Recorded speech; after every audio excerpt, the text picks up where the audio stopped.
So let's say this is the beam, okay? The beam.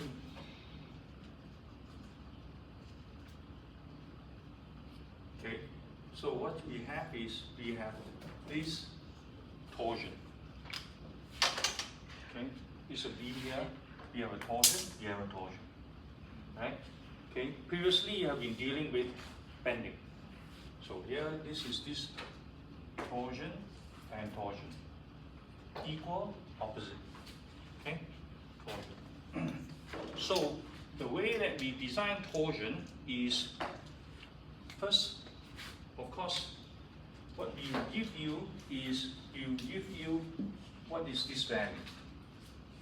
Okay, we will give you this value, TU, ultimate torsion. Okay, and also TU, ultimate torsion. Okay, I just get a value. Let's say this is 50 kilonewton meter. Okay. Torsion and bending has the same units. Okay, is kilonewton meter. Okay, is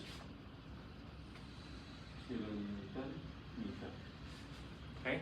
Now, whenever you see kilonewton meter, when you do the calculation, you convert the kilonewton meter to 10 to the 6 Newton millimeter. Understand?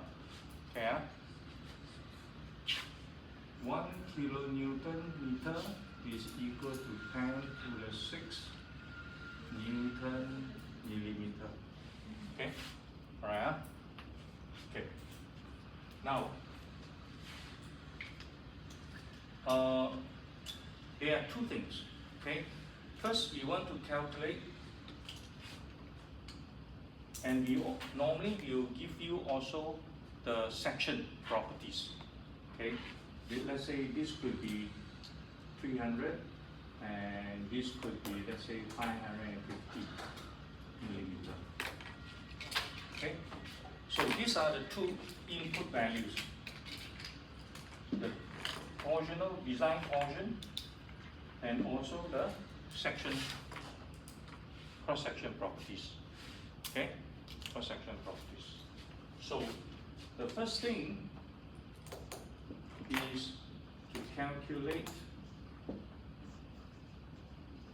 torsional shear stress. Okay, we have a torsion. We can create the torsional shear stress. Okay, torsional shear stress. So how to calculate the torsional shear stress? So the code.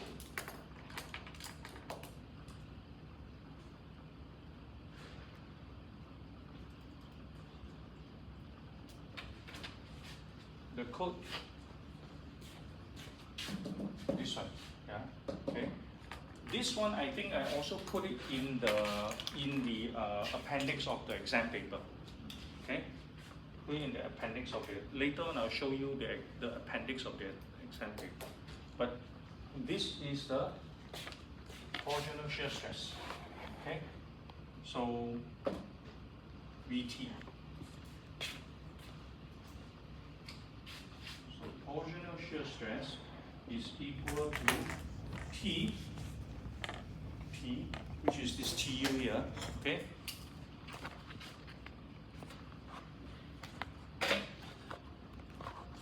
Multiplied by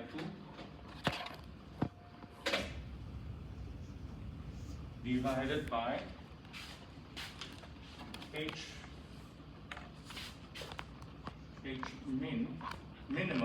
minimum size, multiplied by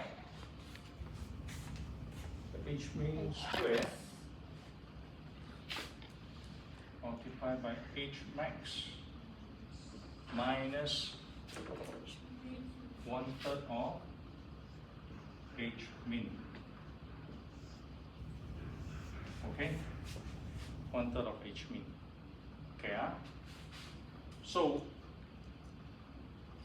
in this case, our T is 50 kilonewton meter. Okay. Our H min is 300. Our H max is 550. Understand? So this is, so because our cross section here is 300, here is 550. The smaller dimension is the H min. Okay? Alright? The smaller dimension is the H min. The bigger dimension is the H max. Okay? Alright? So this is the, okay? Alright? So let's say if I have a section like this is 550, this is, let's say, 200. This will be H max. Okay? This will be H min. The smaller dimension is the H min, the bigger dimension is the H max. Okay? Alright? So now in this case, my H min is 300 millimeter square, right? Yeah. Right? And then my H max is 550 minus 1/3 of 300, right? Millimeter. Okay? Follow? Okay. Now, let's look at here. What is the units? Millimeter square, millimeter, right? So the units at the denominator is millimeter cube. And then what is this one? 550 minus 300 divided by 3. Here is 100. 500 minus 450, right? This is 450. Multiply by 300. Okay? Understand? So here is 300 multiplied by 450. Okay? And then here is 2 multiplied by 50.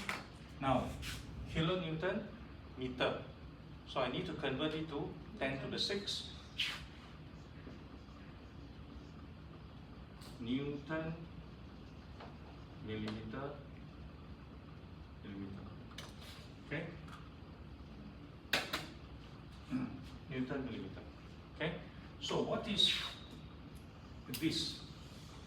After you cancel out, it becomes Newton per millimeter square, right? Okay? So after you cancel out, it becomes Newton per millimeter square, which is the same as MPa, right? MPa. Okay? So now what we do is we do 2 times 50 times 10 to the 6 divided by, so what here is 2 times 50 is 100, right? 100 times 10 to the 6 will be 10 to the 8, isn't it, right? Okay. Then here I use 3 times 4.5. Here is 1, 2, 3, 4. So is 3 times 4.5, then 10 to the 4, right? Correct? 10 to the 4. So then here you do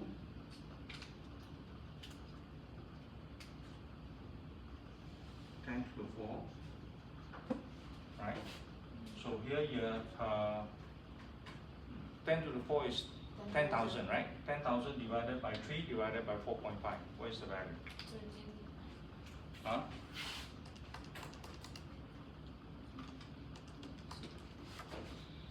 740. Okay, actually, you remember I forgot this one. 300 squared, right? 300 squared. Because here is this one, 300 squared. Okay? So 300 squared will be actually, here, this will be 9 times 4.5 times 10 to the 6, correct? Correct? 10 to the 6. So here I have 10 to the 8. So now 10 to the 2, correct? So 10 to the 2 is just 100. 100 divided by 9 divided by 4.5, what do we get? 2.47. Huh? 2.47. 2.47 MPa. Okay? Alright, huh? So this part is easy, right? Easy, correct? Okay, huh? Understand? Huh? You just make sure, main thing is you have to make sure the units are correct. Huh? Don't forget the square here. Huh? Okay, huh? Now, you can go and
Step 1 dong.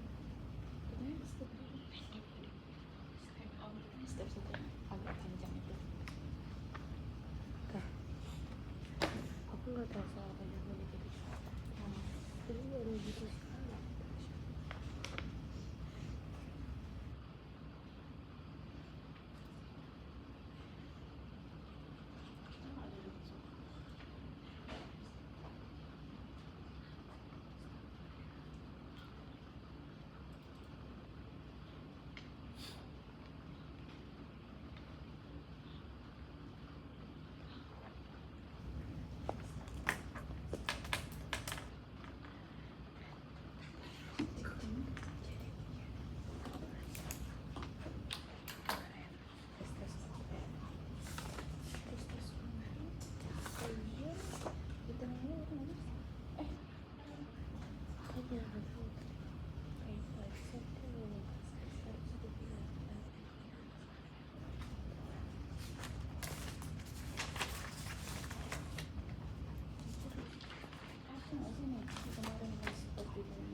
Now, if you look at your canvas, okay,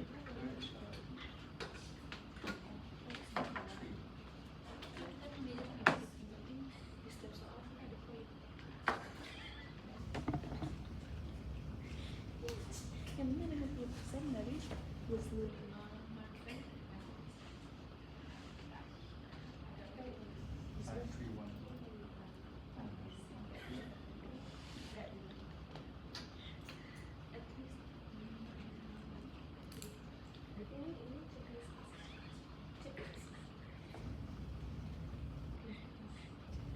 Saya kecil sih pasti sekolah itu kalau udah selesai belajar.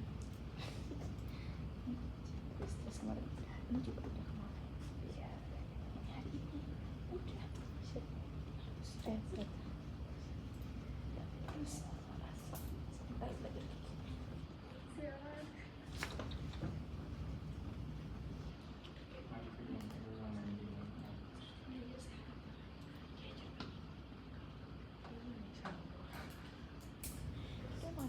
Nagkaroon lahat kapag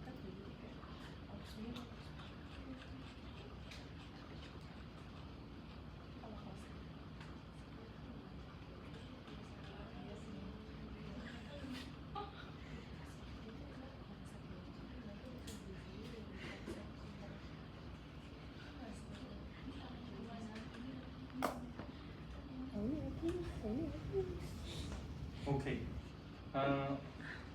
So here, if you go to your canvas on week 1, see whether this one I can move up.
Okay, so if you look at your week 3, you have this assignment 1 torsion.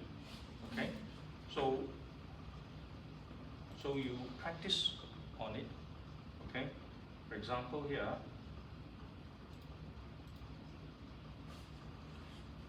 Okay, here I say.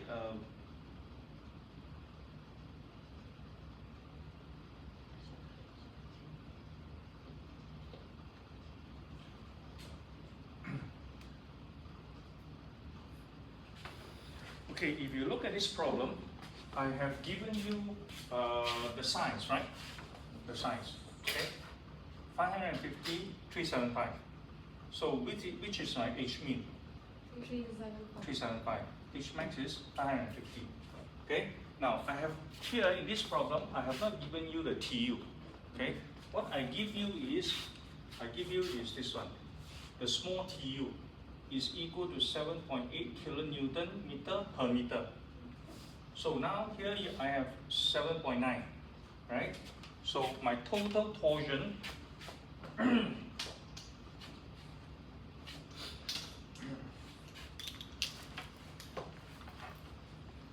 so for this problem, the total torsion is equal to the small torsion 7.8 kilonewton meter per meter length multiplied by 7.9 meter divided by 2, because I have 2 ends. Okay, understand? Yeah. So what is this value here? Can you calculate?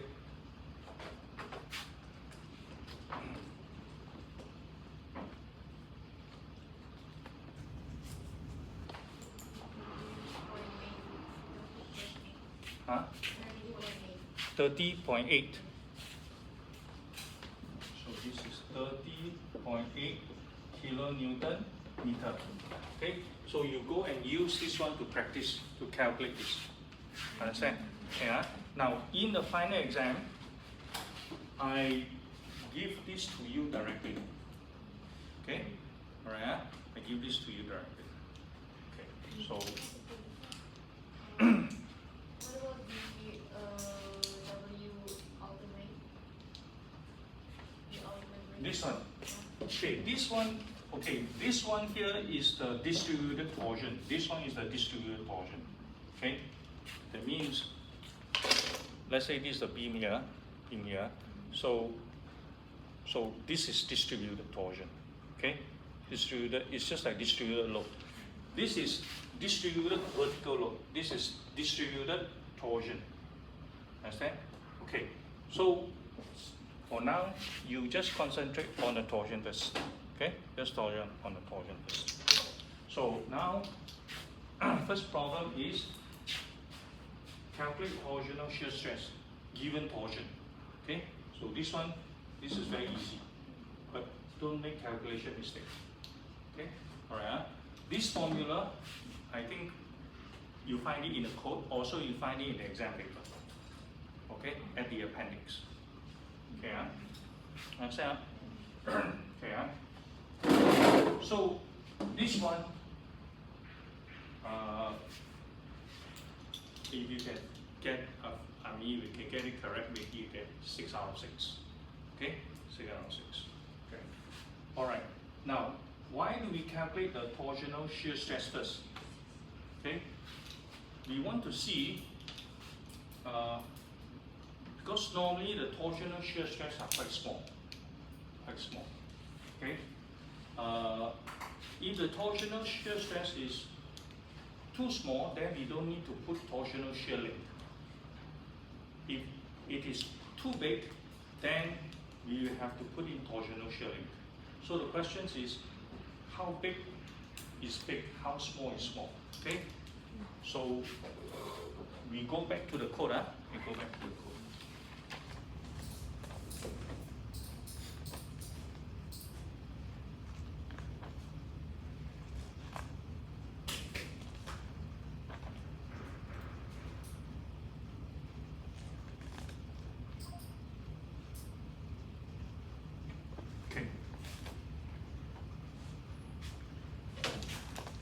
Now, here is in this table, okay, values of VT min and VTU.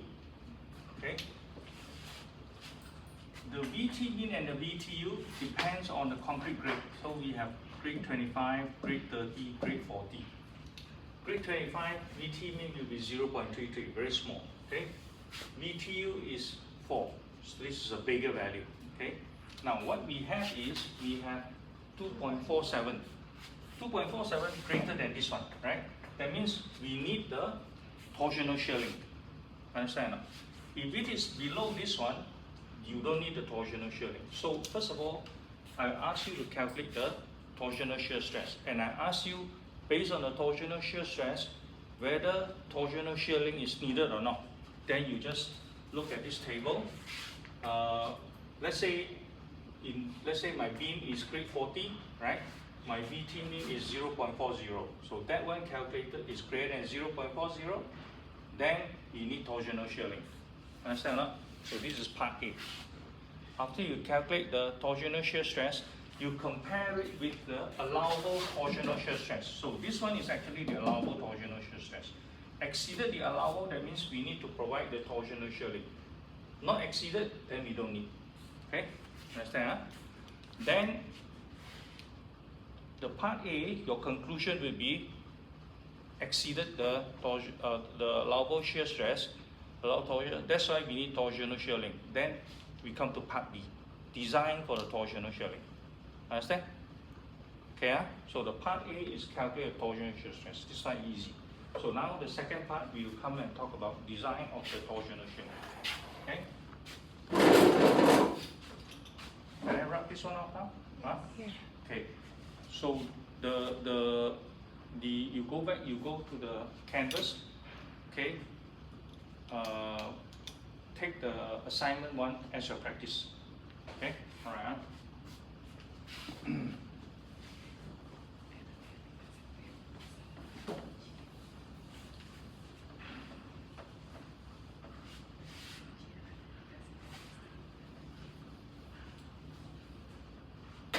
now we design for the torsional shear link.